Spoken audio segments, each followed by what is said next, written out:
Halo sobat semua, terima kasih sudah hadir kembali di channel ini. Terima kasih sudah memberi like, terima kasih sudah berkomentar, dan terima kasih telah subscribe. Pa, jalan-jalan yuk. Nih Dakar dari tadi rewel, kataku pada Mas Bandris, suamiku. Siap mama, tapi sekarang aja ya, mumpung belum gelap, kata dia. Setelah aku kunci pintu, aku pun membonceng sambil memegangi tubuh anakku. Aku baru pindah di daerah sini saat Dakar masih berusia 5 bulan. Sebelum di kota Bogor ini, kami dari kota Depok, Jawa Barat. Ya, beginilah kalau suami ditugaskan ke daerah lain. Mau tidak mau harus menjalaninya. Sekitar 1 jam kami keliling di seputar kebun raya dan Jalan Surya Kencana sebagai pusat kuliner kota Bogor. Papa, sekarang sudah jam 5 lebih, kita pulang yuk, pintaku pada Mas Bandris sambil kulirik Dakar yang tampak gembira. Setelah Dakar duduk di belakang papanya, aku lalu memboncengnya lalu membawa tas plastik berisi beberapa makanan. Pak, coba lihat bapak itu, aneh ya, kataku. Oh, Pak Wadi, dia kan memang hidup sebatang kara. Kasihan juga sih, sepertinya dia butuh teman ngobrol mah, kata dia. Rumah bapak itu memang tidak terlalu jauh dari rumahku, terpaut sekitar 15 rumah. Nah, turun yuk Dakar sayang, kataku sambil menggandeng anakku masuk ke dalam rumah, sementara suami menyalakan lampu teras dan lampu ruang tengah. Oh iya mah, sampai lupa. Nanti belikan bolpoin di toko setelah rumah Pak Wadi ya. Kalau yang di toko dekat sini bolpennya sering macet.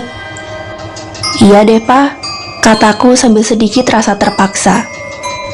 Setelah menyuapi anakku yang ganteng, aku siap-siap menjalankan motor, sementara Dakar digendong papa sambil melambaikan tangan. Setelah lewat di depan bapak yang aneh itu, dadaku berdesir. Rumahnya seram dengan lampu yang redup, makin mencekam saat melihatnya. 5 menit aku di toko alat tulis dan fotokopi itu, kemudian aku kembali pulang. Lagi-lagi saat melewati depan rumah Pak Wadi, bulu kuduku berdiri semua. Seolah-olah satu sinyal yang memberi tanda kalau di rumah itu ada sesuatu yang amat menyeramkan. Sesampai di rumah, aku serahkan bolpen itu pada suamiku, lalu aku langsung ke kamar mandi. Sekitar jam 7 kurang, pintu depan ada yang mengetuk. Iya, sebentar. Setelah aku buka, ternyata Mbak Wanti, tetangga samping kanan rumah. Malam Mbak Erlin. Malam juga Mbak Wanti, silakan duduk dulu. Lalu aku berjalan masuk untuk membuat teh hangat. 2 cangkir teh dan beberapa potong makanan aku letakkan di meja tamu. Silakan dicicipi ya Mbak Wanti, kataku sembari menarik tangan Dakar yang mau meraih cangkir di meja. Waduh, kayak tamu dari jauh aja pakai suguhan segala Mbak Erlin. Gak apa-apa Mbak, seadanya aja ya, ujarku lagi. Besok ada pertemuan PKK ibu-ibu area sini, tempatnya di rumah Bu Sukma ya Mbak. Ini undangannya, kata tetanggaku sambil menyerahkan secari kertas dengan kop PKK RW. Makasih loh Mbak Wanti, kataku. Kami pun ngobrol ringan sambil menikmati makanan di meja itu. 10 menit kemudian dia pamit pulang dan bilang kalau besok berangkatnya bareng aja. Sambil nemenin anakku menjelang tidur, aku membayangkan kalau posisi rumah Bu Sukma yang berseberangan dengan rumah Pak Wadi yang horor itu. Waduh, gimana ya? Gak apa-apa deh, lagian juga banyak orang kok, pikirku sambil lihat di undangan tertulis jam 19 atau jam 7 malam. Perlahan-lahan mataku jadi berat. Suamiku belum ada di kamar, mungkin masih mengerjakan tugas di ruang tengah. Sekonyong-konyong aku menyusuri jalan beraspal yang mulus, tapi cahaya lampu penerangannya tidak terlalu terang. Aku ketuk pagar rumah itu. Permisi, tok tok tok, permisi. Tidak ada sautan dari dalam rumah. Aku buka saja pagar yang tidak terkunci itu, lalu aku duduk di kursi teras sambil menunggu tuan rumah keluar atau pulang dari pergi.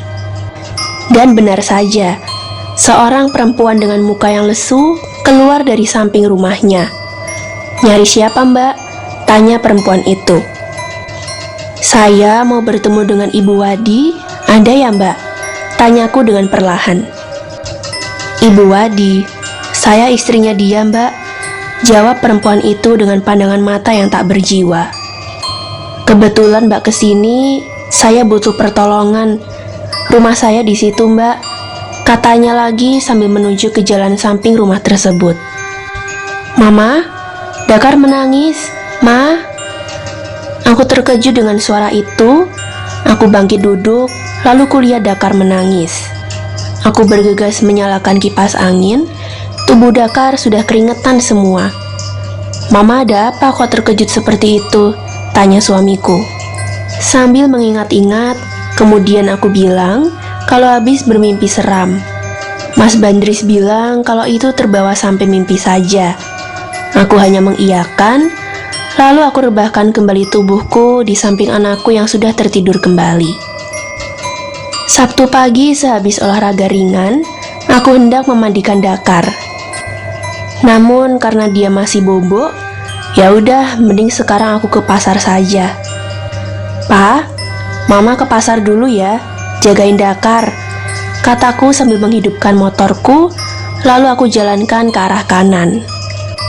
Aku mencoba sebisa mungkin tidak ke arah kiri, biar gak lewat depan rumah yang singgup itu. Setelah selesai berbelanja, aku bergegas pulang agar tidak keduluan anakku bangun. Begitu aku belok ke halaman depan rumahku, di teras sudah ada Mbak Venda, tetangga seberang rumah agak ke kiri dikit. "Pagi Mbak Erlin." "Pagi juga Mbak Venda yang cantik. Bentar ya, aku masukin dulu belanjaanku," ujarku. Sambil membawa teh hangat 2 cangkir, aku duduk berhadapan dengan dia. "Dari mana, Mbak?" tanyaku pada tamu tetanggaku. "Dari fotokopi kartu keluarga, Mbak. Aku cuma mau curhat. Ada waktu kan, Mbak Erlin?" "Santai aja, Mbak Venda. Kayak dengan siapa aja sih?" kataku sambil mempersilahkan tehnya untuk diminum. "Iya, Mbak Er. Tadi ini aku kan fotokopi tuh. Saat lewat depan rumah nomor 11 alias rumahnya Pak Wadi, ada seorang perempuan seumuran kita kira-kira. Dia melambaikan tangan agar aku berhenti berjalan. Lalu aku tanya ada apa. Kemudian perempuan itu bilang kalau sebisanya minta pertolongan agar dicarikan rumah yang lebih layak. Aku otomatis tanya dia, karena aku tidak pernah melihat orang itu. "Mbak siapa dan tinggal di mana?" Dia menjawab kalau sebenarnya dia itu istrinya Pak Wadi. Tahu nggak Mbak Erlin? Aku langsung kaget. Sejak kapan Pak Wadi punya istri lagi sejak istrinya meninggal? Lalu aku bilang pada perempuan itu kalau Bu Wadi sudah lama meninggal. Perempuan itu lantas menjawab kalau dia pun juga hampir dibunuhnya. Tiba-tiba jadi nggak enak perasaanku. Tidak banyak pikir, aku langsung tancap gas motorku ke arah pulang. Kalau Mbak Er lewat situ terus ada perempuan mau tanya, Mbak Erlin jangan berhenti deh mending. Aku yang mendengar cerita dia jadi takut juga. Ada kesamaan antara mimpiku semalam dengan cerita Mbak Venda, kataku dalam hati. "Iya Mbak Venda, makasih ya infonya. Jujur, aku juga takut kalau lewat depan rumah itu," kataku dengan nafas yang sudah tidak teratur. "Ya udah Mbak Erlin, aku pamit dulu ya," kata tetanggaku itu.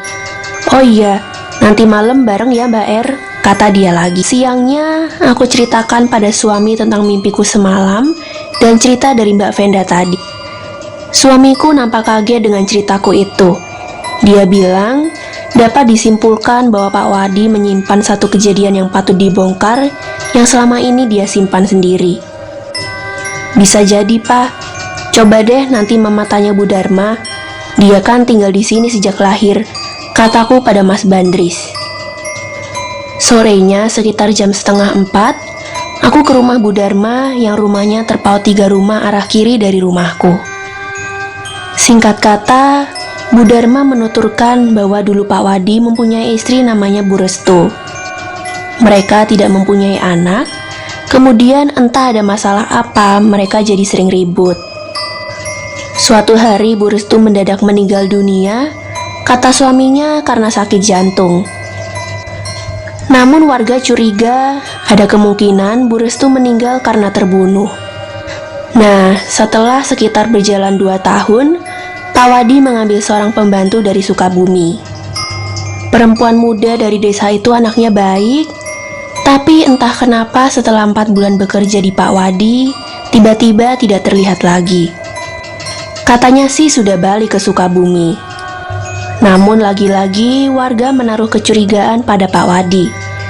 Jangan-jangan perempuan itu bernasib sama dengan mendiang istrinya.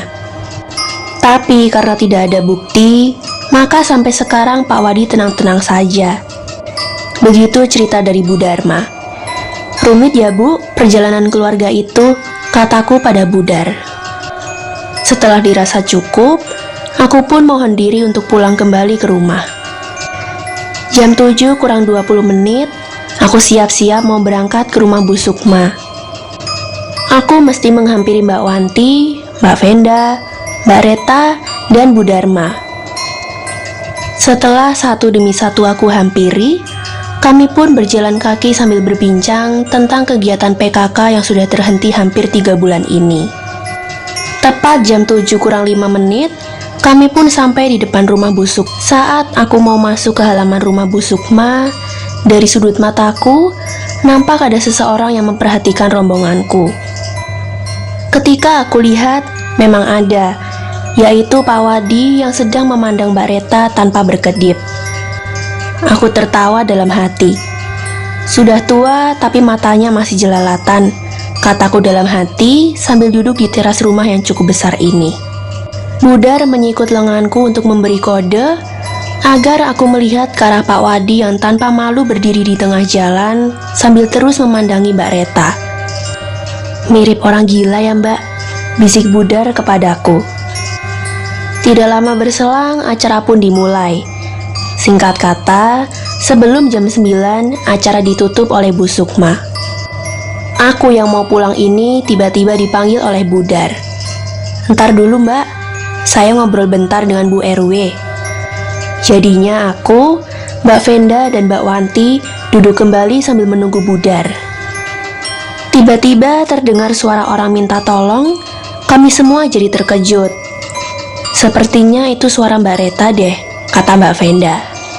Kami berlima bergegas menuju sumber suara itu, dan benar saja, di halaman rumah Pak Wadi yang redup itu, nampak Mbak Reta meronta-ronta karena dipeluk dari belakang oleh bapak aneh itu. Warga yang laki-laki pun berhamburan keluar rumah dan langsung menolong Mbak Reta. Nampak Pak Pur sempat melayangkan bau mentah ke wajah Pak Wadi hingga Pak Wadi jatuh ke belakang. Pak Raji dan Pak Mamat memegangi tangan Pak Wadi, sementara Pak Pur menelpon polsek terdekat. Hanya sekitar 5 menit, mobil patroli polisi sudah datang. Dengan sigap, 2 petugas langsung memborgol tangan Pak Wadi, dan selanjutnya didorong ke dalam mobil oleh 1 petugas. Pak Pur dan 1 warga ikut ke polsek sebagai saksi, sedangkan Pak Raji mengimbau semua untuk pulang. Kasihan Dakar hanya main dengan papanya, gumamku sambil membuka pagar depan. Tuh, mama pulang tuh. Dakar minta dibuatin susu ma, kata suamiku. Ketika anakku dan papanya sudah terlelap, aku sambil berbaring mengingat kembali kejadian tadi. Itu sudah kategori pelecehan seksual, pikirku. Tiba-tiba aku mendengar suara pintu dapur seperti dibuka. Otomatis aku terkejut. Dengan agak bergidik, aku coba bangkit lalu berjalan ke dapur. Dan ketika aku hampir sampai, terlihat memang pintu dapur sudah terbuka. Kakiku sudah gemetaran. Ada siapa di dalam dapur? Pikirku. Aku sungguh terkejut hingga tidak sadar aku memekik. Di situ sudah ada perempuan berdiri menghadapku. Aku sudah mengenalnya karena itu perempuan yang ada di dalam mimpiku. Sedetik sebelum aku berteriak, sosok itu langsung musnah. Aku berlari dengan panik ke kamar tidur, tapi sebelum aku masuk ke kamar, di ruang tengah ada satu sosok yang menyeramkan. Satu sosok kuntilanak. Aku percepat langkahku untuk masuk kamar, sementara suami sudah terbangun. Aku peluk dia sambil aku menangis sejadi-jadinya. Ada hantu, Pak. Aku takut sekali. Tanpa sadar, ternyata di luar rumah sudah banyak orang yang sedang bercakap-cakap. Tadinya aku kira karena aku menjerit tadi. Namun ketika aku dan suami keluar rumah, ternyata Mbak Venda dan Mbak Wanti juga menangis dengan histeris. Kata Mas Gita, ada 10 rumah yang diganggu oleh penampakan seorang perempuan dan kuntilanak. Suamiku menyela, jangan-jangan hantu perempuan itu ingin memberitahu sesuatu, Mas Git. Bisa jadi, Mas Bandris, baru kali ini daerah kita heboh seperti ini. Tampak Pak Raji yang rumahnya bersebelahan dengan rumah Pak Wadi berjalan mendekati kami yang di sini. Raji bilang kalau istrinya didatangi perempuan muda, lalu perempuan itu mengatakan kalau di sebelah rumah Pak Wadi adalah tempat dia dikubur hidup-hidup. Aku makin ketakutan mendengar ungkapan Pak Raji yang juga sebagai anggota polisi itu. Berarti benar kata suamiku tadi, hantu perempuan itu sebenarnya ingin ngomong sesuatu. Setelah kurang lebih setengah jam mengobrol, akhirnya kami semua kembali ke rumah masing-masing. Mama jangan takut ya, tenangkan pikiran, minum air putih. Besok pasti ada solusi, Ma, katanya sambil mengajak aku untuk tidur kembali. Besoknya sekitar jam 7 pagi, ada kabar kalau hari ini Pak Wadi diperiksa oleh dokter jiwa sebelum kasusnya dimejai-jauhkan oleh pihak kepolisian. Suamiku nampak bersiap-siap mau pergi, tapi baru kali ini dia nggak bilang mau pergi kemana. Tumben hari Minggu mau pergi, mau kemana, Pak? Tanyaku. Ke Pak RW dan Pak RT aja kok, Ma. Sebentar ya, kata Mas Bandri sambil mengecup pipinya Dakar. Mau bahas apa ya dia? Atau mau bahas yang masih berhubungan dengan kejadian semalam kali? Gumamku sambil menggendong sang jagoan masuk rumah. Tidak sampai 2 jam, papanya Dakar sudah kembali. Dia bilang kalau nanti ada pembongkaran gang samping rumahnya Pak Wadi setelah dari kepolisian sudah datang. Sekitar jam 11 siang, semua warga termasuk aku sekeluarga dengan tertib sudah di sekitar rumah yang dituju. Tampak Pak RW didampingi Pak RT dan Pak Raji akan memberi ulasan dalam masalah ini. Selamat siang kepada semua warga di wilayah RW kita, khususnya warga wilayah RT di sini. Ada usulan yang sama dari beberapa warga agar sisi samping rumah nomor 11 milik saudara Wadi dilakukan pembongkaran. Adapun pengusulnya adalah Pak Raji, Mas Bandris, dan Mas Gita. Hal ini sejalan dengan dugaan dari penyidik kalau pembantunya dulu dibunuh oleh tertuduh. Demikian dari saya. Dan terakhir, dimohon setiap warga harap tertib serta tidak melanggar garis yang sudah terpasang tersebut. Terima kasih. 2 orang penggali sudah mulai bekerja di dalam pengawasan dan panduan dari pihak kepolisian.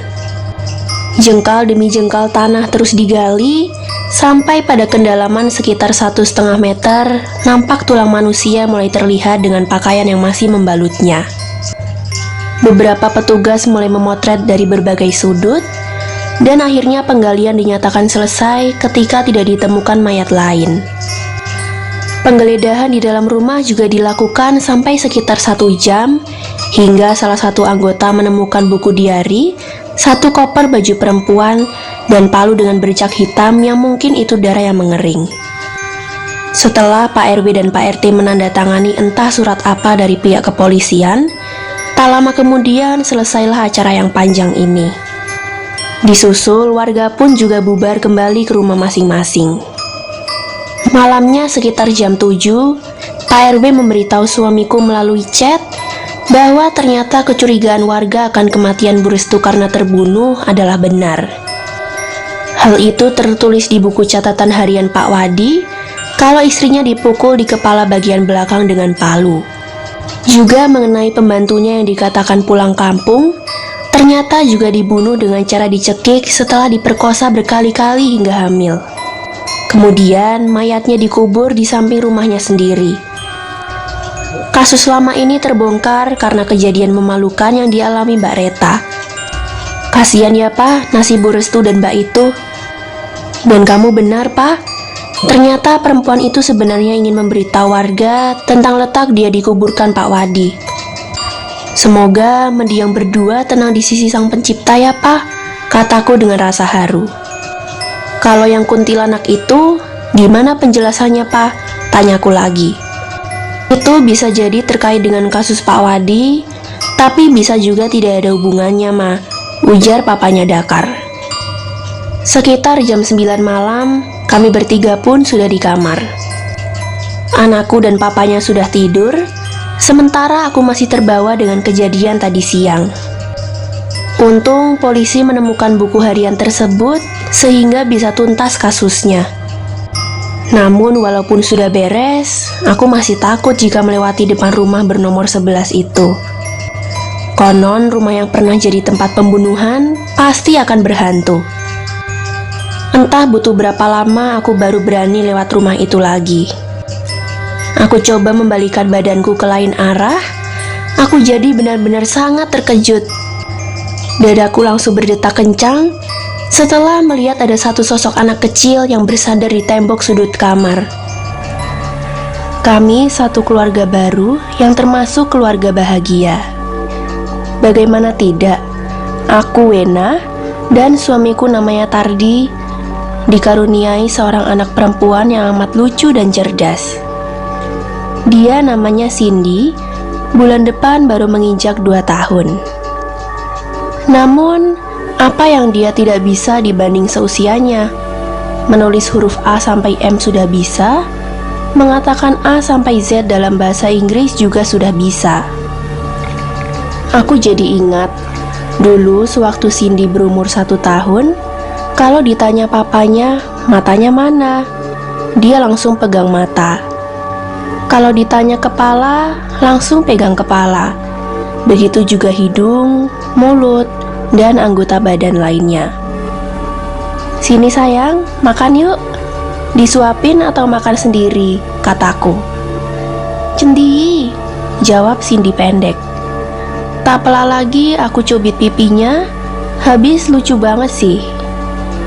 Dan benar, dia makan sendiri walau agak lama selesainya, sekitar 30 menit.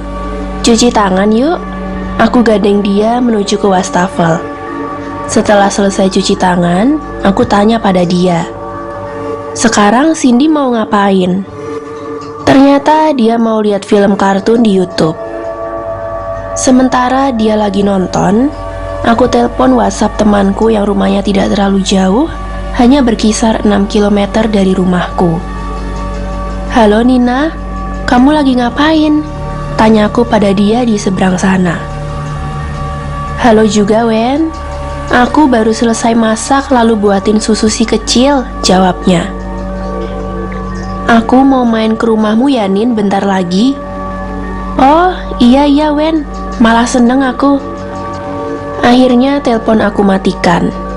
Sum, kesini sebentar, panggilku pada babysitter yang ikut aku sejak anakku berumur 5 bulan. Iya bu, jawab dia pendek. Kamu siapkan ya pakaian untuk Cindy, termasuk botol susu dan botol air putih. Nggih bu. Lalu dia bergegas masuk kamar. Kunyalakan mesin mobilku, sementara Cindy sudah duduk di jok depan, sedangkan Sumi masih di luar untuk menutup pintu pagar. Beberapa saat kemudian Sumi mau masuk ke jok belakang. Aku bilang kalau duduk di depan saja sambil memangku Cindy. Kutepikan kendaraanku ketika sudah di depan rumah Nina. Ternyata Nina sudah di terasnya sambil menggendong anaknya yang umurnya hanya selisih 4 bulan. Masuk Ben. Wah, masuk Mbak Cindy cantik, kata Nina sambil mempersilahkan langsung ke ruang tengah. Riko mana Nin? Tanyaku. Dia lagi bobo di kamar ditemani asisten, jawabnya sambil berjalan ke belakang. Sebentar kemudian Nina membawa 3 gelas es buah leci dan beberapa pastel di piring. Tidak terasa sudah hampir 1 jam ngobrol tentang apa saja. "Nin, aku ke toilet ya, sudah muncak nih," ujarku pada Nina. "Langsung aja kali Wen," balas Nina sambil memperhatikan Cindy main HP. Aku berjalan ke belakang menuju toiletnya, dan saat ku buka pintu toilet itu, Tuhan, apa ini? Aku hanya memekik pelan karena satu pemandangan yang sangat menyeramkan. Satu sosok nenek renta dengan mata yang mengeluarkan darah tengah menatapku dengan tajam. Tangan sosok itu juga memiliki cakar yang panjang. Tidak ada cara lain kecuali aku setengah berlari menuju ke depan sampai aku bisa melihat mereka, baru aku berjalan biasa lagi. "Kamu kenapa, Wen? Mukamu tegang loh. Nafasmu juga tersengal gitu," tanya Nina sambil masih memandangi aku. "Gak apa-apa, Nin. Cuma emang namanya kecoa itu aku sangat takut. Apalagi kalau terbang, kataku dengan sedikit bercanda.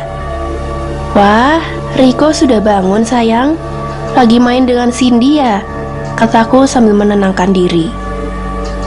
Kulihat jam di HP, jam 1 siang lebih 41 menit.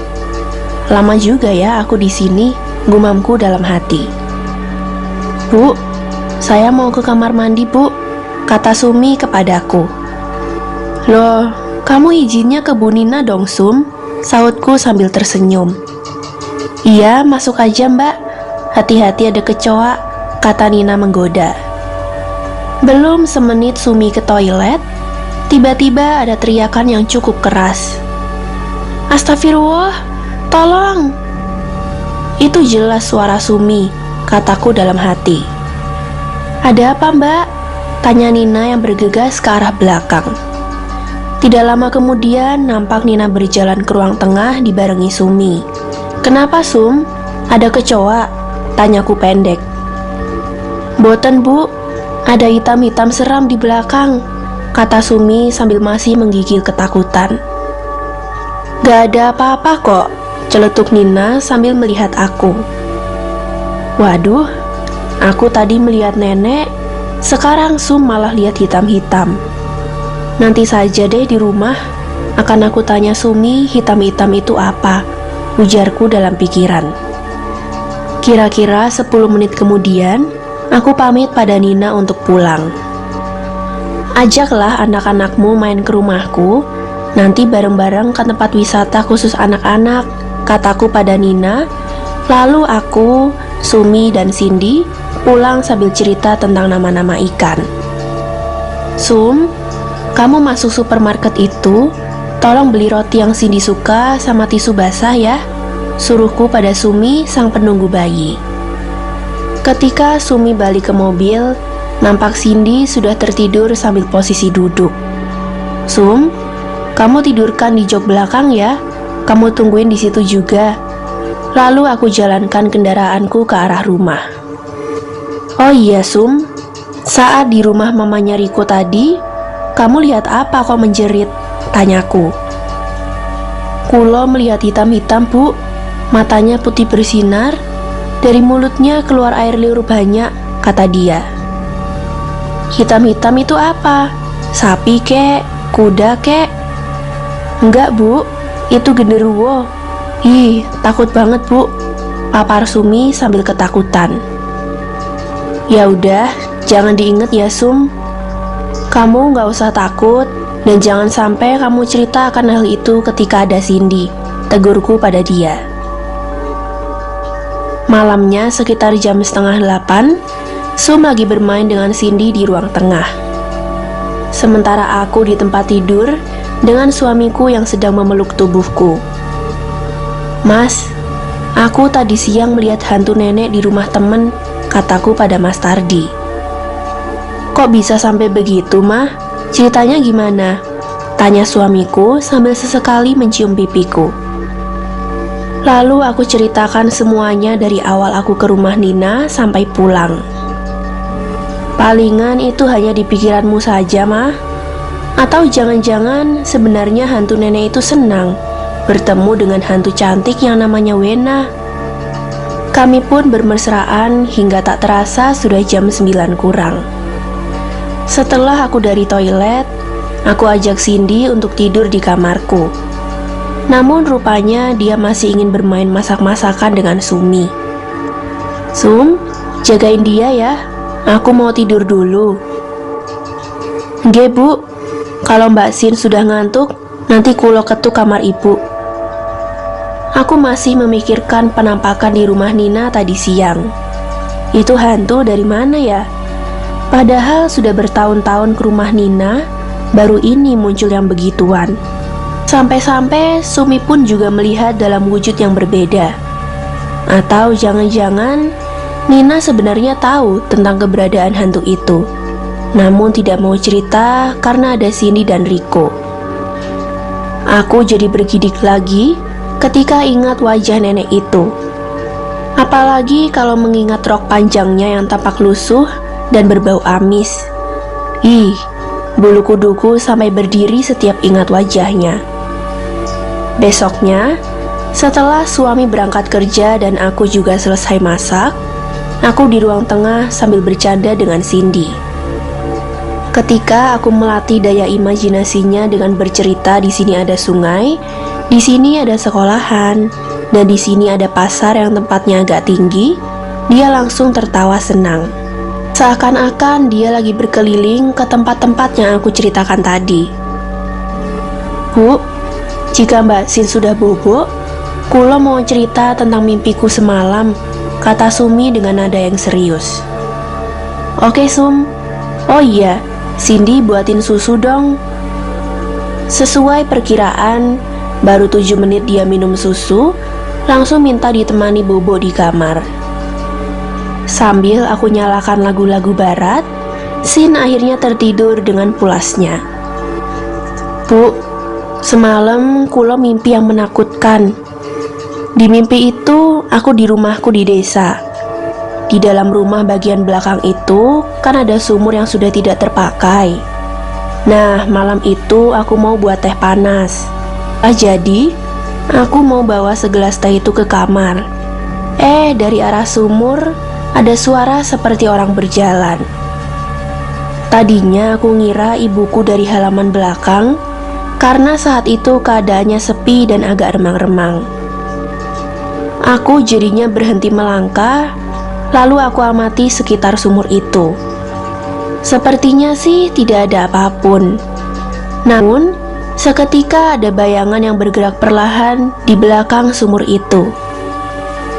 Aku jadi penasaran, tapi belum bisa melihat dengan jelas karena tertutup oleh tembok ke arah kamar mandi.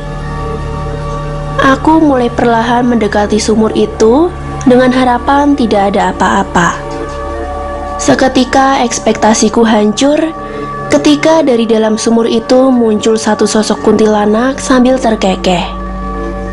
Aku saking kagetnya sampai jatuh ke belakang.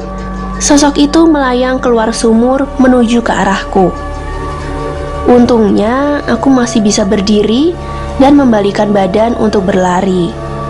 Namun naas bagiku, kepalaku terbentur tembok penyekat ke ruang depan. Aku kembali terjerembab ke belakang, kepalaku terbentur lantai semenan. Setelah itu, kulo terbangun dari tidur, Bu. "Untungnya cuma mimpi, Sum," ujarku pada dia. "Enggak, Bu. Kepala kulo bagian belakang ada luka memar. Sakit rasanya, Bu," jawab Sumi sambil memegang kepala di atas tengkuknya. Ku coba lihat pada bagian itu, benar kepalanya lebam, seperti habis jatuh atau terkena benda yang keras. "Coba kamu ingat-ingat, itu terbentur apa?" tanyaku lagi. "Sebelum tidur semalam, kepala masih normal, Bu.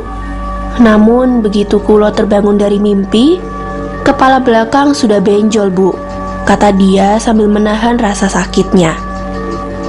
"Ya udah, nanti setelah Cindy bangun bobo, kita ke rumah sakit ya. Jangan sampai ada apa-apa dengan kepalamu." "Nggih, Bu," kata dia pendek sambil berjalan ke belakang. Aku kembali termenung, Baru kali ini jatuh di dalam mimpi, namun memarnya beneran. Semoga Sumi baik-baik saja. Aku langsung menelpon temanku si Aisyah. Siapa tahu dia bisa memberiku solusi atas kejadian yang dialami Sumi. "Halo Aisyah, aku mau minta tolong," kataku. "Walah, aku ke tempatmu saja. Kayak orang jauh saja pakai telepon," saut Aisyah yang rumahnya masih se-RT denganku. Setelah sampai di rumahku, aku langsung mengutarakan kejadian itu pada Aisyah. Dia malah mengusulkan ke paranormal saja yang namanya Pak Ardan. "Rumahnya deket sini kok, hanya beda RT. Nanti biar aku aja yang mengajak orangnya ke sini. Tapi tunggu seminggu ya, soalnya dia lagi pergi keluar pulau," kata Aisyah. "Makasih ya Aisyah, aku tunggu loh." Akhirnya kami berdua ngobrol ngalur ngidul hingga tak kusadari kalau saat ini sudah jam 12 kurang. Akhirnya, teman sekaligus tetanggaku itu pamit pulang. Hampir bersamaan dengan kepulangan Aisyah, Cindy terbangun dan sudah duduk di ruang tengah sembari minum air putih. "Sum, habis ini kita ke rumah sakit ya, tapi siapin dulu makan siang untuk Cindy." Singkat cerita, setelah di ronsen segala, Sumi dapat obat dan dikatakan dokter kalau itu disebabkan oleh benturan. Namun tidak sampai retak atau gagar otak. Dan kami pun sudah sampai di rumah kembali. "Sum, obatnya diminum sampai habis loh ya," kataku sambil menggendong Cindy. "Tuh Sin, papamu pulang tuh," ucapku pada sang idaman hati. "Sore Cindy sayang, apa kabar?" kata Mas Tardi pada si kecil. "Core uga," jawab Cindy pendek. Suami dengan gemas selalu menggendongnya sambil mencium pipinya berulang-ulang. "Pa, mumpung gak didengar Cindy, tadi itu aku ke rumah sakit mengobatkan Sumi." Lalu aku lanjutkan bercerita pada dia dari awal Sumi bermimpi sampai pulang dari rumah sakit. Aku juga menceritakan tentang usulan Aisyah perihal perhantuan itu. "Iya, gak apa-apa Ma," jawab dia pendek. Aku ceritanya panjang, kamu jawabnya cuma gitu Pak, kataku sambil tertawa. "Gini Ma, menurutku semua itu ada penjelasannya.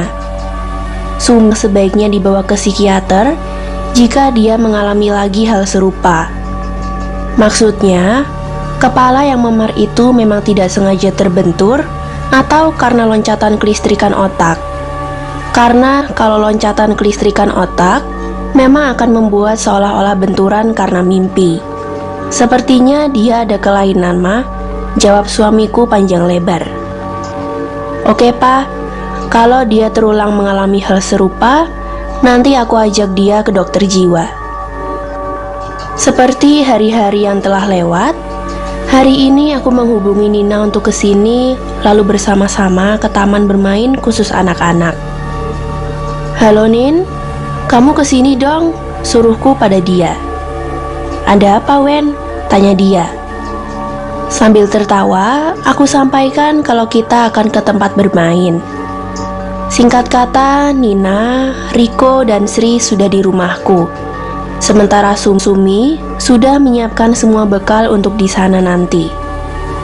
Setelah semua sudah di dalam mobil, kujalankan menuju tempat wisata itu.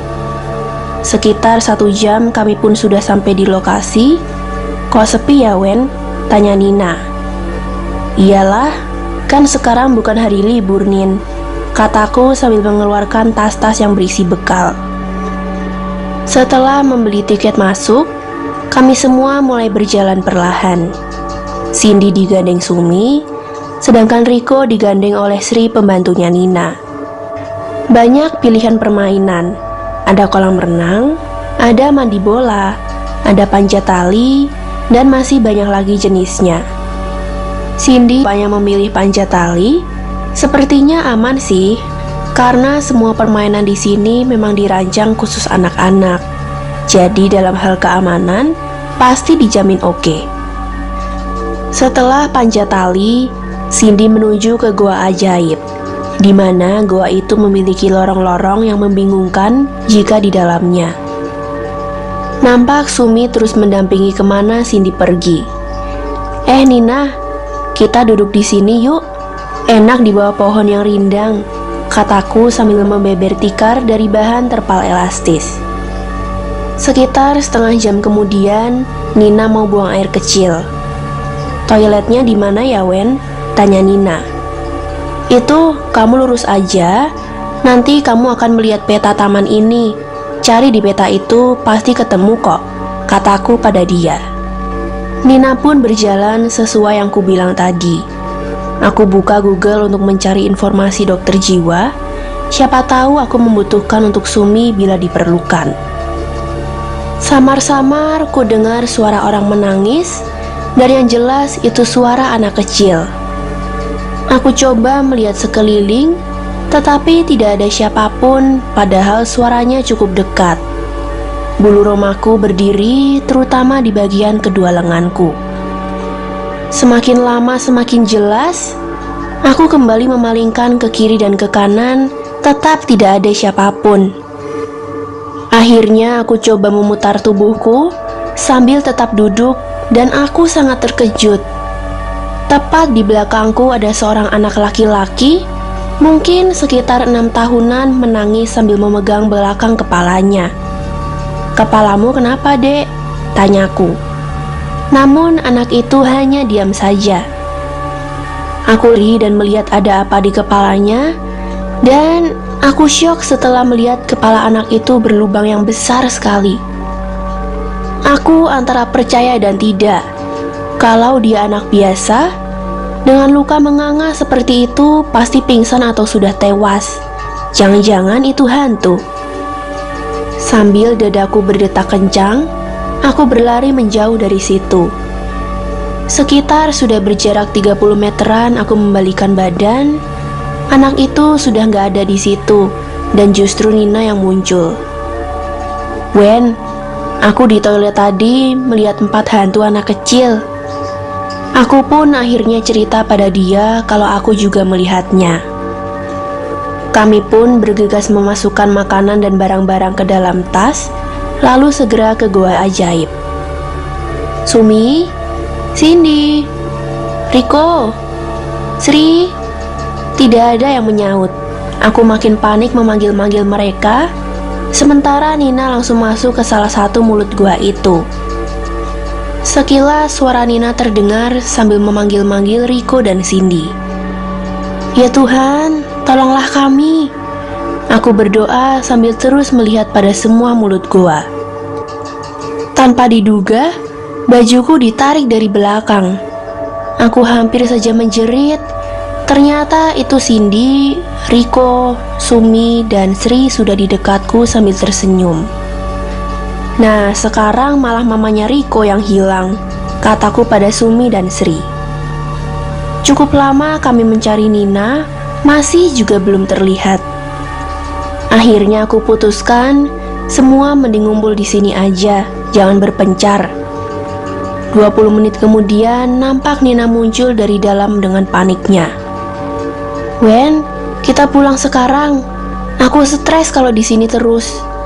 Singkat kata, kami semua pulang lebih cepat dari rencana awal. "Maaf ya, Nin. Aku tidak menyangka akan seperti tadi." "Iya, Wen, aku tahu kok," saut Nina. Sesampai di rumah, kami pun duduk di ruang tengah. Sementara Nina, Riko, dan Sri juga sudah pulang. Tidak banyak yang aku bicarakan pada suami karena aku masih syok dengan hantu-hantu tadi. Kira-kira semingguan berselang, Aisyah datang ke rumah dengan seseorang. "Ini kenalkan, Pak Ardan yang mau bantu Sumi." Aku pun menceritakan semuanya, sampai cerita juga saat di taman bermain tempo hari. "Ini yang namanya Sumi," kataku pada Pak Ardan. Orang tersebut sempat agak terkejut melihat Sumi, entah karena apa. "Mbak Sumi, saya bisa diambilkan dompetnya. Saya mau lihat dalamnya sebentar," kata paranormal tersebut. Sebentar kemudian, Sumi menyerahkan dompetnya pada Pak Ardan. Nah, ini dia Mbak. Ini ada uang logam zaman kuno, saya ambil ya. Uang itu yang jadi penyebab sehingga makhluk halus yang ada di dekat Mbak akan menampakkan wujudnya, tutur paranormal itu. Kalau memang begitu, silakan dibawa saja Pak, kataku. Betul Bu, uang logam kuno ini saya minta, nantinya akan saya kubur di daerah pemakaman umum. Ayah, hari Minggu kita ke Benteng Pendem ya, kataku pada suami. Emangnya di mana itu Bun? Tanya dia. Kata teman-teman di Cilacap ya. Aku cari di Google juga ada kok. Itu tempat wisata ya. Ujarku sambil menjelaskan agar dia menyetujui. Ya udah Bun, yang penting kamu seneng. Tapi karena kita belum tahu medannya, anak-anak dititipin ke ibu aja ya, kata Mas Kalim yang cukup protektif itu. Benar juga kata suamiku, itu bukan tempat wisata biasa, tapi satu tempat wisata bersejarah. Jadi kemungkinan ada faktor lain yang tidak kita ketahui tentunya. Katanya sih Benteng Pendem terletak di pesisir Teluk Penyu, Kabupaten Cilacap, Jawa Tengah. Benteng ini dibangun tahun 1861 oleh Belanda untuk pertahanan dalam kepentingan penjajahannya di Indonesia, khususnya Pulau Jawa. Bangunan tersebut dibangun di area seluas 6,5 hektar dan memiliki banyak ruang. Ada ruang intai, ruang istirahat, ruang rapat, ruang senjata, ruang mesiu, ruang peluru, ruang perawatan, dan masih banyak lagi ruang-ruang dengan fungsi yang berbeda. Malam Minggu, aku sudah menyiapkan semua bawaan untuk besok, seperti air mineral, vitamin, obat flu, obat batuk, obat penghilang rasa sakit, obat luar untuk luka, cemilan, power bank, dan tentunya tisu basah. Mas Kalim juga membawa senter di tas kecilnya, entah untuk apa. Setelah kami berdua selesai bermesraan, kami pun tidur karena kecapean. Hanya berselang 10 menitan, aku berjalan menuju satu tempat seperti danau yang dikelilingi pohon-pohon yang rimbun. Ini di mana? Dan kenapa aku hanya sendirian? Sementara suamiku di mana, aku juga nggak tahu. Tiba-tiba aku dikejutkan suara Yusuf anakku yang pertama, tapi aku tidak bisa melihat dia di mana, padahal suaranya sangat jelas dan dekat. Bunda, tolong Bun, suara anakku sambil menangis. Ya, tenang Suf, Bunda ada di sini. Dan paniknya aku menoleh ke segala penjuru, tetap tidak kutemukan Yusuf. Percikan air dari arah atasku menyadarkan aku untuk melihat ke arah atas, dan astagfirullah, anakku di atas pohon sambil dipegangi satu sosok tinggi, kira-kira 10 meteran. Antara syok dan takut menyelimuti pikiranku, tapi aku harus mendapatkan kembali anakku. Ternyata percikan itu adalah pipisnya Yusuf. Kasihan dia sampai terkencing-kencing begitu. Aku yang sudah menangis ini terus mencoba memanjat pohon, tetapi sangat sulit untuk naik dan akhirnya aku terjatuh ke tanah. Bunda, Bun, samar-samar Yusuf memanggilku. Aku segera membuka mata, aku bingung. Sekarang kok berada di kamar? Sekian detik aku baru menyadari kalau saat ini aku terbangun dari tidur. Aku telah bermimpi yang tidak baik, satu mimpi yang membuat kepalaku terasa sakit. Aku bangkit duduk, lalu aku peluk anakku Yusuf. Ada apa Bun? Kamu bermimpi ya? Tanya Mas Kalim kepadaku. Iya ya, mimpi yang gak enak. Tapi sudahlah ya, itu hanya sebuah mimpi, tukasku. Kemudian aku ajak Yusuf dan Nabila untuk mandi. Seusai anak-anak mandi, giliran aku segera mandi, sementara ayahnya anak-anak sudah subuh tadi mandinya. Setelah mandi dan berdandan, Kemudian aku bilang pada anak-anak kalau hari ini ke rumah nenek karena ayah bunda mau keluar kota. Anak-anakku nampak mengangguk senang karena akan bertemu dengan kakek neneknya. Jam 9, Yusuf dan Nabila sudah bersenda gurau dengan neneknya. Aku dengan suami segera berangkat menuju ke Cilacap. Yah, berapa jam ya dari Jogja ke Cilacap? Sampai lokasi kira-kira 4 jam lebih, Bun, jawab suamiku sambil menyetir mobil ini dengan sedikit ngebut. Dan benar kata dia. Singkat kata, kami sudah sampai di lokasi dalam waktu 4 jam 20 menit dari Yogyakarta. Setelah Mas Kali memarkir kendaraan, kami pun bergegas membeli tiket masuk. Ya, tetap oke sih, walau ternyata tidak sesuai namanya Benteng Pendem. Yang jelas bangunan besar dengan jendela-jendela dan mungkin ada bangunan bawah tanahnya. Perlahan kami mulai eksplor luar bangunan terlebih dahulu. Situasi pengunjung di sini sangat jarang, mungkin karena pandemi Covid kali, pikirku. Kawasan benteng itu cukup luas dengan deretan memanjang bangunannya.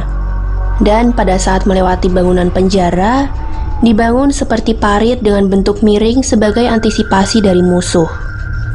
Jadi, kalau yang di penjara akan kabur, pasti kesulitan melewati semacam parit tersebut. Yah, masuk ke dalam bangunan yuk.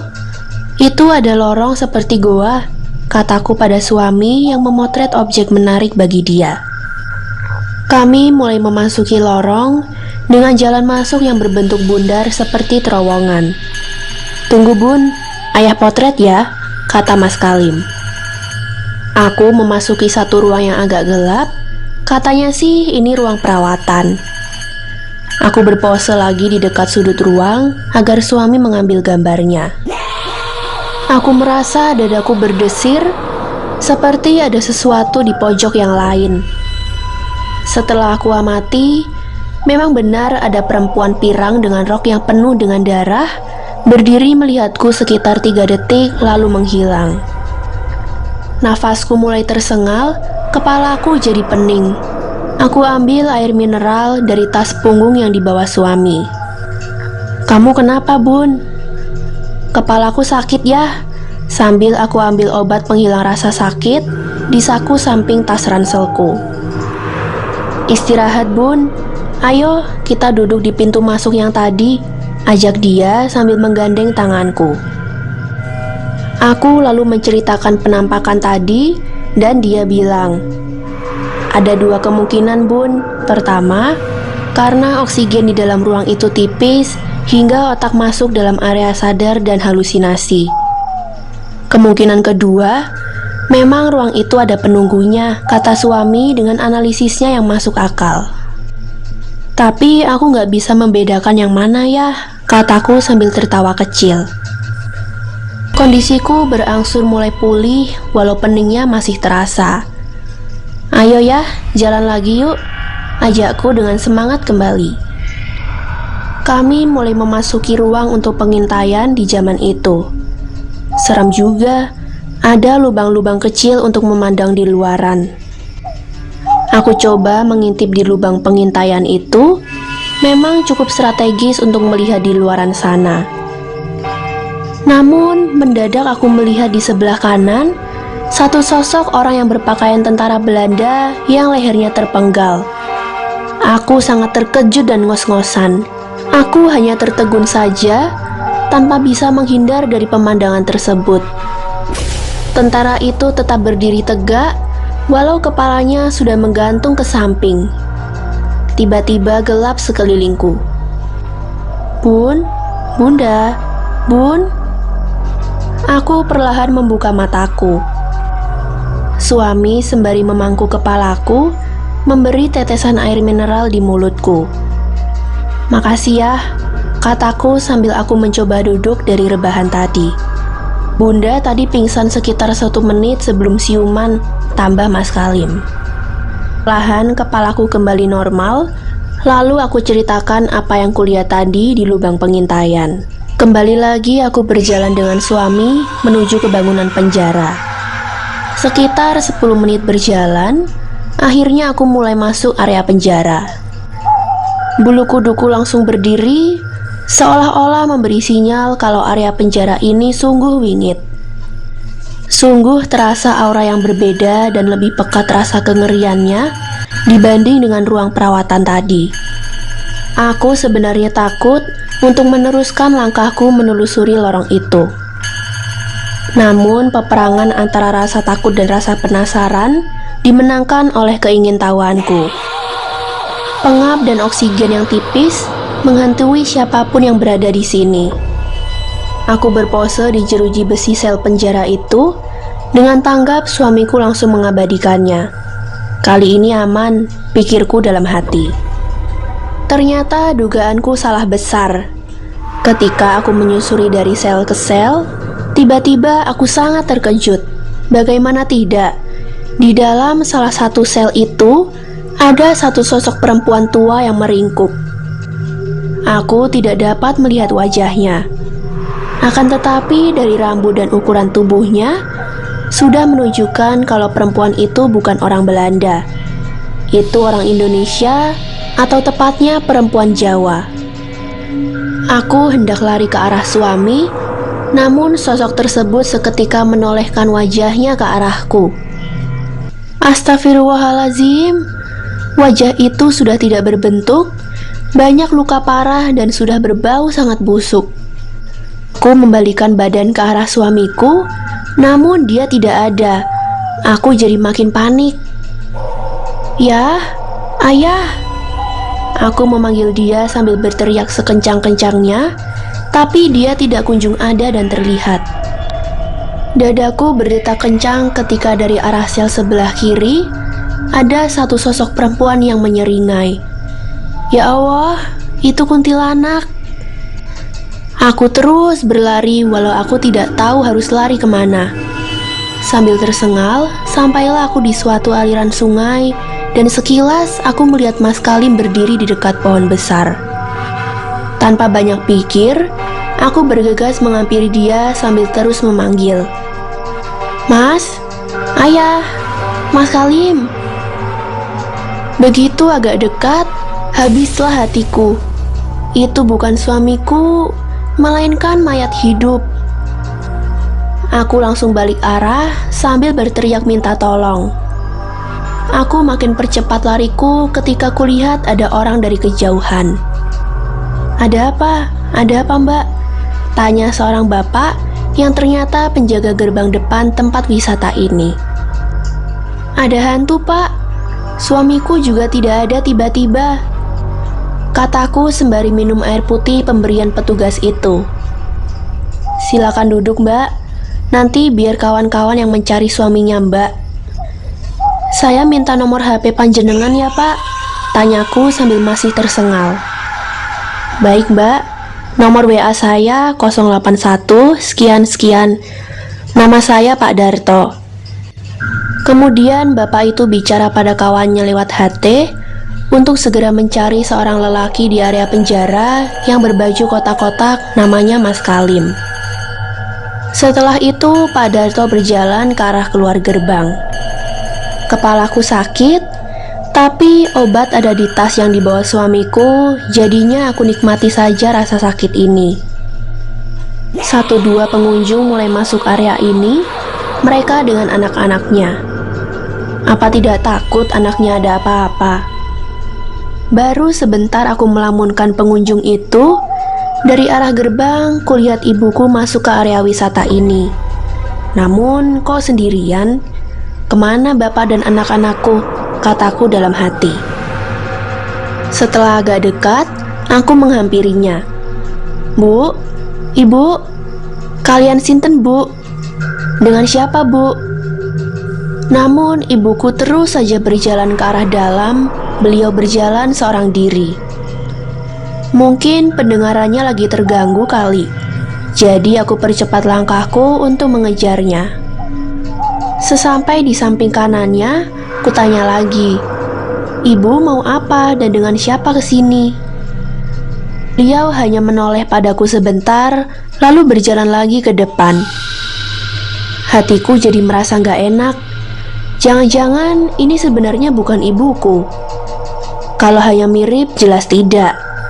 Hanya dua kemungkinan, itu ibuku atau makhluk halus. Kepalaku makin sakit, dan anehnya saat kulihat ibuku nampak blur dan tidak jelas. Namun saat aku melihat pohon atau bangunan, tidak ada yang ngeblur. Makin bingung, 3 menit kemudian yang aku takutkan benar-benar terjadi. Ibuku berbelok ke arah bangunan peninggalan Belanda itu, dan setelah dekat, beliau berhenti lalu menghadap ke aku. Ya Allah, itu bukan ibu.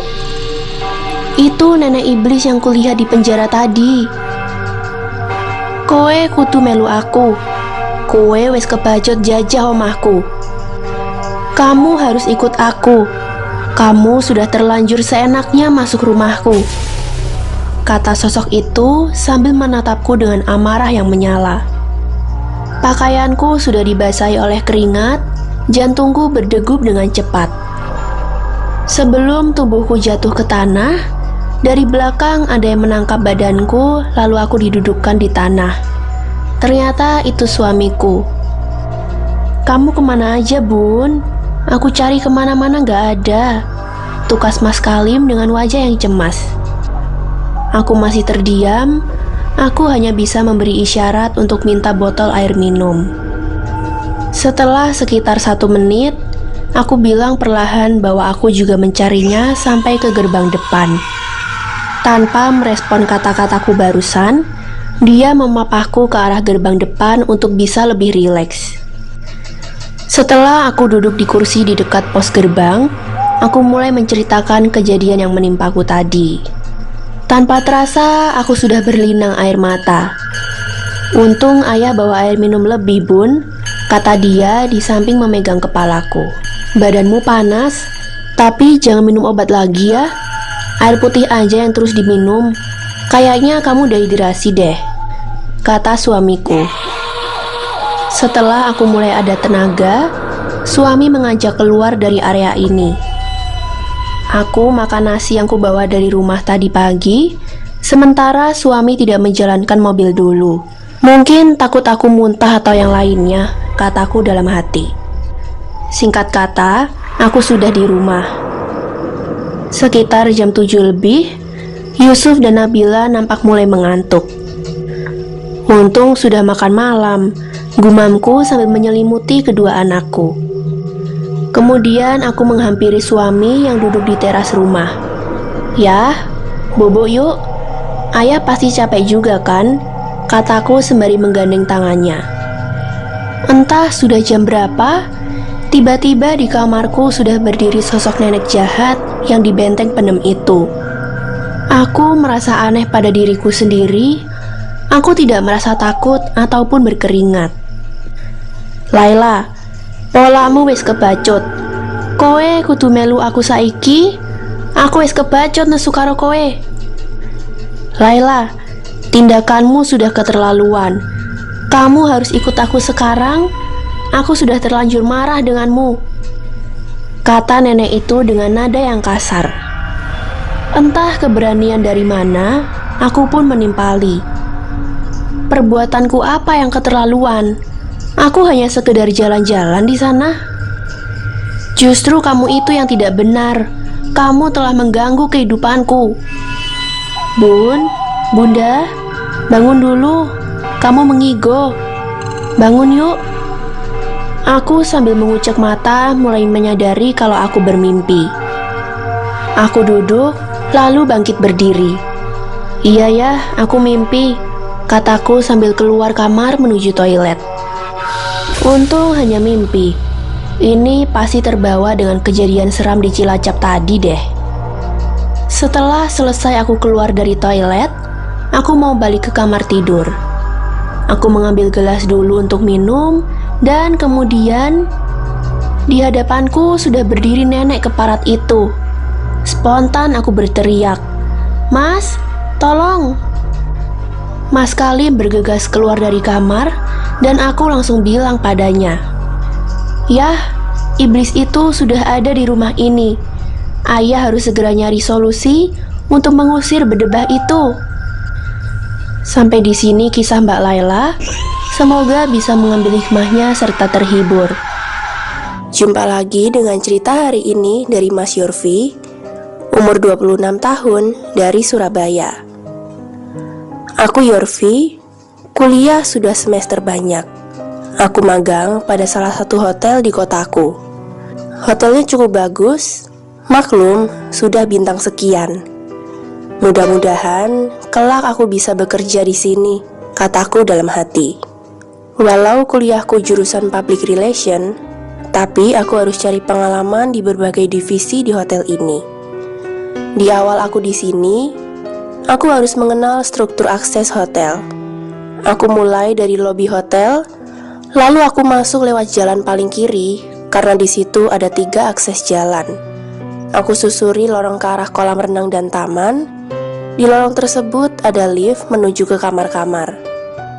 Setelah lift, di dekatnya ada butik pakaian. Lalu berderet kafe, restoran, baru taman dan kolam renang. Di area taman juga ada 2 lift, yang satu ke kamar-kamar, yang satu lagi ke tempat ruang meeting, ruang santai. Dari situ juga terhubung ke dapur dan kantor hotel. Karena masa pandemi, maka karyawan hotel yang aktif hari ini tidak banyak. Termasuk security juga cuma 2 orang saja, walau hotel ini terhitung besar, dengan 12 lantai dan sekian kamar. Aku hari ini giliran mengenal akses yang kedua. Dari lobi ada lorong masuk ke arah belakang. Di situ ada 2 lift, yang satu menuju kamar-kamar, yang satu lagi menuju ke tempat kebugaran dan bar. Lalu aku sekarang kembali ke lobi depan, kemudian masuk ke akses ketiga, lorong yang panjang. Di lorong itu ada tempat kebugaran, sebelahnya ada tempat spa, sebelahnya lagi ada bar, lalu ada 3 lift. Yang satu ke kamar-kamar, yang satu lagi ke taman dan kolam renang, dan lift terakhir menuju ke dapur dan tempat parkir belakang khusus karyawan. Aku harus menyusuri semuanya, agar aku bisa melayani dengan baik jika ada tamu yang mau bertanya. Hari itu sangat sepi. Parkiran depan hanya berisi 3 mobil, dan itu pun milik staf hotel. Aku ngobrol di lobi dengan yang bagian bartender. Obrolan tentang sepinya hotel ini di masa pandemi COVID yang kayaknya akan lama. Beberapa saat kemudian aku mau ke lantai 2, sekaligus refreshing daripada bete. Begitu aku mulai masuk lorong itu, hatiku mulai was-was. Di samping lampunya agak redup semua, juga aku merasa ada yang mengawasi aku.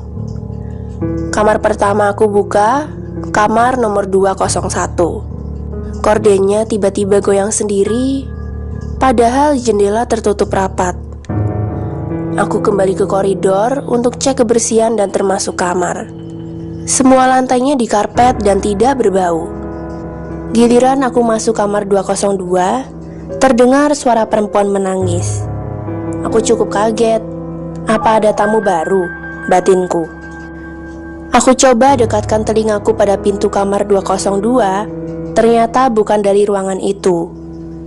Aku pastikan saja masuk kamar tersebut untuk memastikan kondisi kamar itu ternyata tertata rapi. Ya udah, aku keluar ke koridor kembali. Namun suara tangisan itu masih terdengar walau samar. Aku bingung. Itu suara siapa dan dari kamar nomor berapa? Pikirku. Sekarang aku masuk ke kamar 203, sama, terlihat rapi. Dan di saat aku di dalam kamar itu, di luar terdengar suara langkah kaki. Suara sepatu kulit yang menyentuh lantai terdengar jelas. Anehnya kok berbunyi, padahal kan lantainya berlapis karpet. Ini pasti gak beres, kataku dalam hati. Aku langsung bergegas keluar kamar, ternyata juga tidak ada siapa-siapa. Akhirnya aku terus melakukan pekerjaanku sampai selesai cek lantai 2. Hari ini aku masuk siang, semoga ada tamu yang menginap. Setelah aku cek seputar lobi, terlihat ada yang datang. Seorang lelaki dan seorang perempuan langsung menuju ke front office atau kantor depan. Aku menyambut mereka setelah menyelesaikan urusan administrasi. Pasangan itu memilih kamar 505. Maka aku mempersilahkan mereka duduk di lobi agar kamar yang dipesan segera dipersiapkan semuanya. 15 menit kemudian, aku dan Rumboy mengantar tamu tersebut ke kamarnya lewat lorong ACC 2. Lantai demi lantai kami lewati dengan lift, dan akhirnya berbunyi ting, disusul pintu lift terbuka. Kami pun menuju kamar yang mereka pilih. "Silakan Bapak, silakan Ibu, selamat beristirahat," begitu kataku pada mereka berdua. Lalu aku dan seorang Rumboy yang membawakan barang bawaan tamu tadi kembali ke bawah. Ketika lift meluncur turun, tiba-tiba lift berhenti sekitar beberapa detik, kemudian nyala lagi. Aku harus laporkan kejadian ini ke bagian pemeliharaan, batinku. Begitu sampai di lantai bawah, aku segera telepon teknisi hotel, lalu aku sampaikan akan hal lift tadi, dan direspon oleh teknisi akan segera memperbaikinya. Sore hari jam 4, tamu yang tadi menuju ke kolam renang. Mereka nampak senang menikmati hotel ini. Sekitar jam 5 sore ada tamu baru. Datang berempat, bapak, ibu, dan 2 anaknya. Aku langsung menyambutnya dan mempersilahkan untuk duduk di lobi dulu sebelum memilih kamar dan lain-lain. Sekitar 30 menit kemudian aku antar keluarga itu ke kamar pilihannya, yakni kamar 101. Baru berselang 20 menitan, ada yang datang lagi 2 orang. Ternyata mereka mau magang juga di hotel ini. Aku jadi ada teman magang nih, kataku dalam hati. Setelah mereka menemui Grand Manager hotel, lalu mereka menemuiku. Namanya Rokim dan Sony. Mereka ini mulai besok akan mulai beraktivitas. Setelah berkenalan dan mengobrol panjang, akhirnya mereka berdua pamit untuk pulang. Waktu terus berjalan, hingga tidak terasa Rokim dan Sony sudah 20 hari kerja di hotel ini dengan nyaman. Baru pada hari ke-21, Rokim mengeluh setelah melihat sosok putih di lantai 11. Sosok putih-putih itu tidak jelas, seperti transparan. Dia cukup syok, tapi tidak diceritakan pada karyawan yang lain. Rokim hanya cerita pada aku saja. Aku coba menenangkan dia, bahwa aku pun awalnya juga sama, tapi akhirnya tidak lagi, kataku. Sekitar jam setengah 8 malam, aku ke lantai 5 untuk cek kebersihan koridornya. Saat melewati kamar 511, aku dikejutkan suara anak-anak lagi bernyanyi dan tertawa. Kedengarannya seperti 2 anak yang lagi bercanda, padahal kamar ini tidak ada yang menyewa. Jangan-jangan anaknya tamu yang di kamar lantai 1. Aku pun mengetuk pintu itu, dan tidak kusangka pintu itu juga diketuk dari dalam. Dadaku mulai berdetak kencang.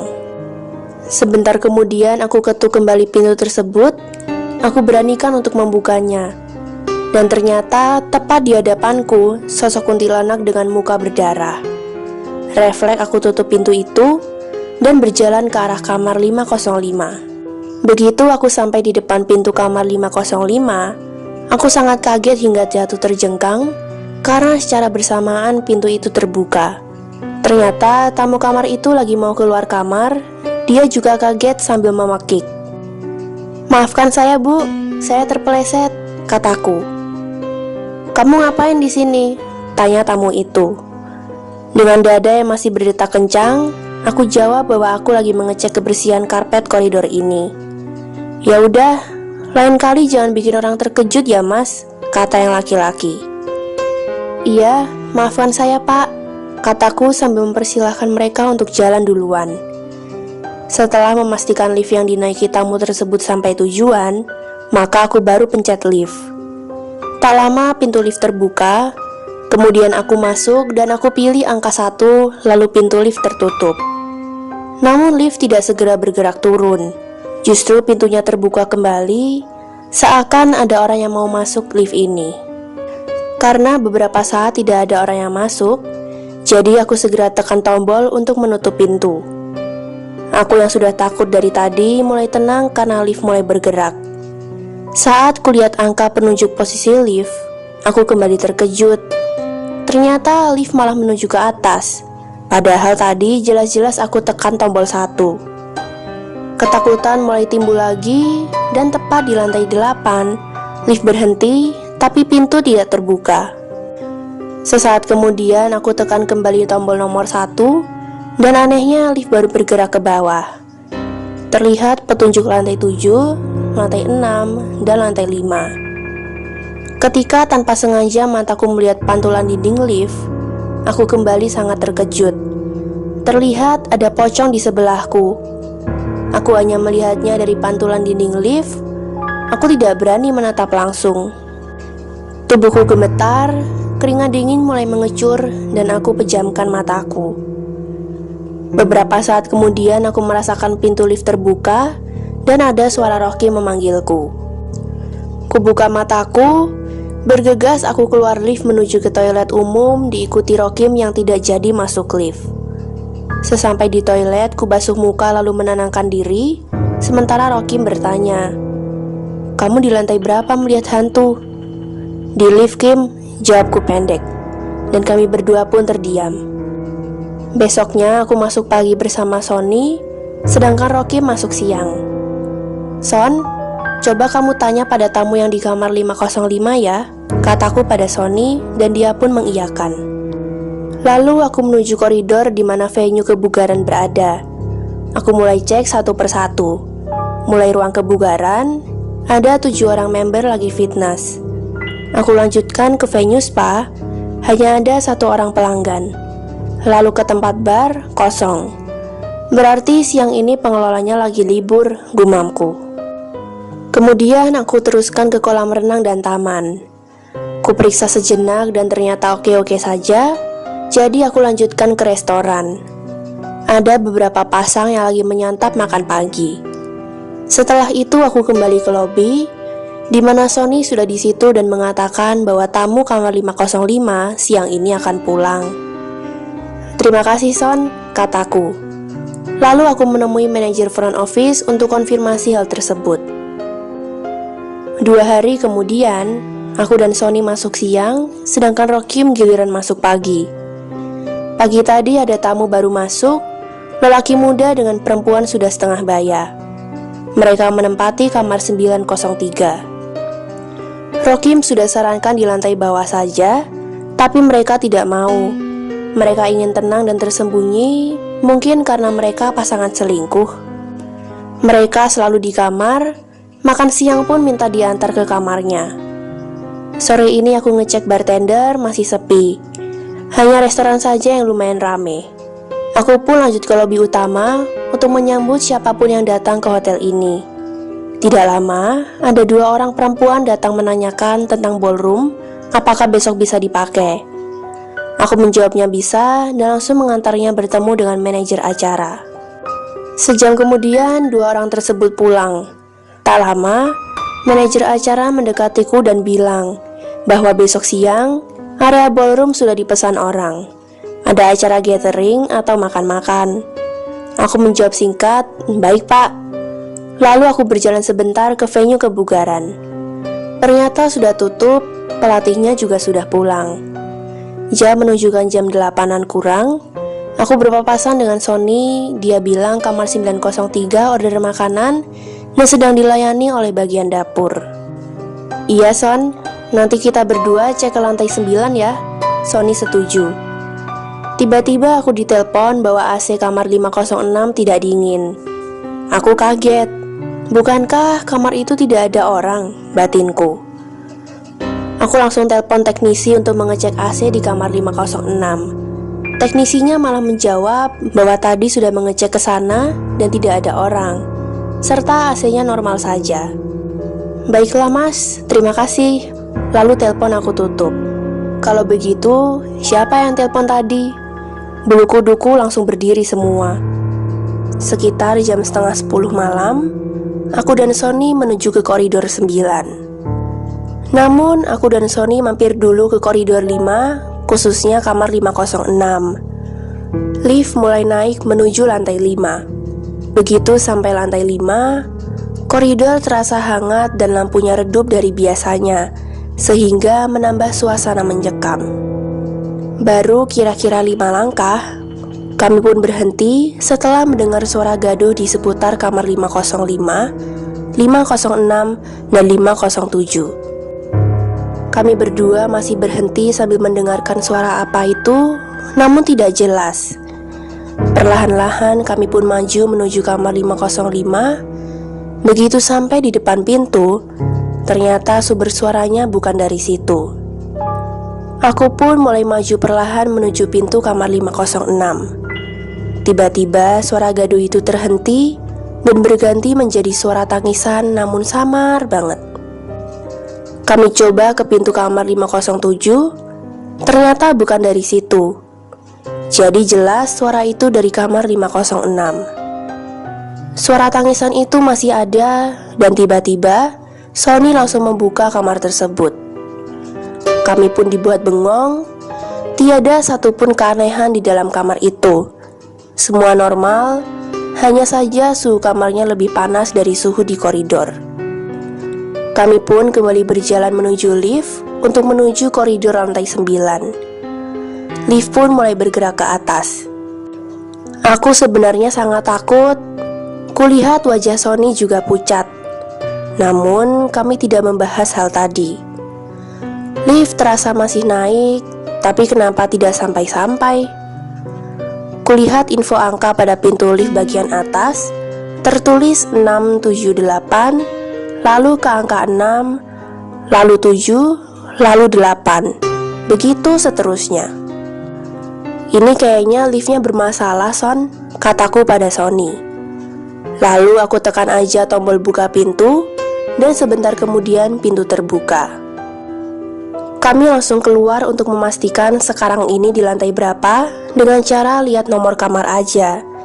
Ternyata ini di lantai 9. Aneh kan, Son? Aku berkata pada Sony.